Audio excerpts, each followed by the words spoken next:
Semua alat makan yang mempunyai peluang bersentuhan dengan makanan maka harus selalu dijaga dalam keadaan bersih dan tidak ada sisa makanan yang tertinggal pada bagian-bagian makanan tersebut.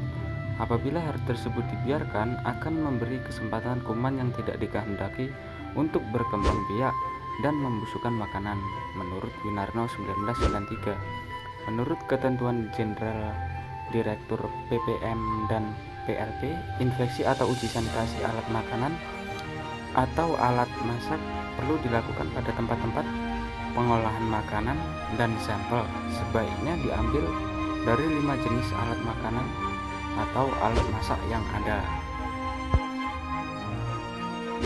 Kemudian untuk tujuan dari penelitian ini yaitu mahasiswa mampu memahami uji mikrobiologi pada sampel makanan, dan yang kedua untuk mengetahui bakteri yang terdapat pada alat yang akan diperiksa. Untuk metode yang digunakan yaitu metode PCA, plat con agar. Kemudian untuk alat dan bahan yang digunakan itu ada lidi kapas steril, spidol huruf kecil, lampu bunsen, formulir pengambilan sampel, kemudian gunting kecil, kertas selotip, termos es, tas pembawa pengambilan contoh, dan jendela usap steril ukuran 10x5. Kemudian untuk bahan yang digunakan itu ada media transport, kemudian cairan buffer fosfat dalam botol cairan 1/4 botol dalam keadaan steril, kemudian alkohol 75%, sabun desinfektansi, dan aquades. Untuk prosedur pengambilan sampel itu yang pertama kita gunakan sarung tangan steril, kemudian kita ambil alat makanan yang akan kita periksa itu 5 buah tipe jenis ya. Kemudian kita siapkan formulir, kita siapkan juga lidi steril, dan yang kelima itu kita masukkan lidi kapas steril ke dalam botol, kemudian kita tekan untuk membuang airnya, kemudian kita lakukan pengusapan. Nah, cara pengusapannya ini kalau untuk gelas dengan cara mengelilingi bidang permukaan luar dan dalam bagian bibir setinggi 6 mm. Kemudian untuk piring, usapan dilakukan pada bagian permukaan dalam keadaan dengan cara melakukan 2 usapan, yang satu dengan yang lainnya.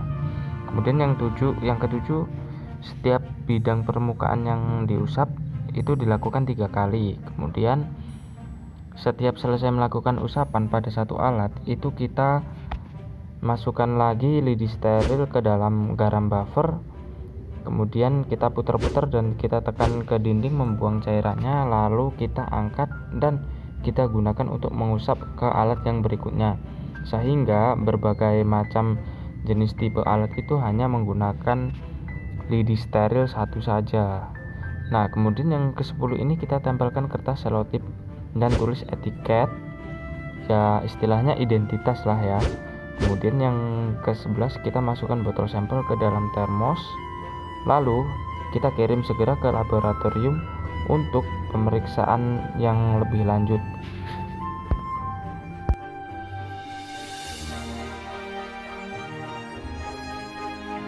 Kemudian untuk cara kerja pemeriksaan itu yang pertama kita siapkan 6 tabung steril, kemudian kita kasih label masing-masing seperti ini. Kemudian yang kedua kita siapkan 7 tabung buah petri dish, dan pada ke-6 petri dish ini di belakangnya kita kasih label dengan kode pengenceran sesuai dengan tanggal pemeriksaan. Kemudian yang ketiga, isi tabung pertama sampai tabung ke-6 itu diisi 9 ml garam buffer fosfat dengan pH 7,2. Dan yang keempat, kita kocok bahan spesimen sampai homogen. Selanjutnya kita ambil 1 ml dan masukkan ke dalam tabung pertama dengan pipet dan kita buat sampai homogen. Kemudian yang kelima, kita pindahkan 1 ml bahan dari tabung pertama ke tabung kedua dengan pipet. Kemudian kita ambil lagi 1 ml masing-masing tabung di atas dan masukkan ke dalam petri dish. Dimulai dari tabung ke-6 dengan menggunakan pipet steril sesuai dengan kode pengenceran yang sama. Dan kita tuangkan lagi PCA cair yang telah dipanaskan dalam water bath 45 derajat Celcius selama 15-20 ml ke dalam masing-masing petri dish. Nah, masing-masing petri dish ini kita goyang perlahan-lahan hingga tercampur merata dan kita biarkan hingga dingin dan membeku. Dan ke-8 kita masukkan ke dalam inkubator pada suhu 37 derajat Celcius selama 2 kali dalam 24 jam dalam keadaan terbaik.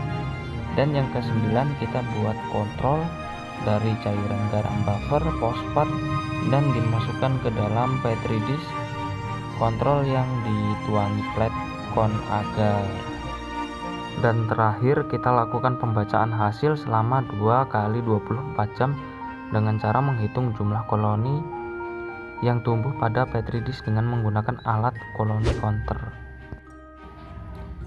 Dan untuk yang terakhir yaitu pembacaan hasil, jadi dihitung jumlah koloni yang tumbuh pada petri dish, koloni yang bergabung menjadi satu atau membentuk satu deretan yang terlihat sebagai garis tebal, atau jumlah koloni meragukan dihitung sebagai koloni kuman. Kemudian yang kedua, bila koloni pada petri dish kontrol lebih dari 10, maka pemeriksaan harus diulangi karena sterilisasi dianggap kurang baik.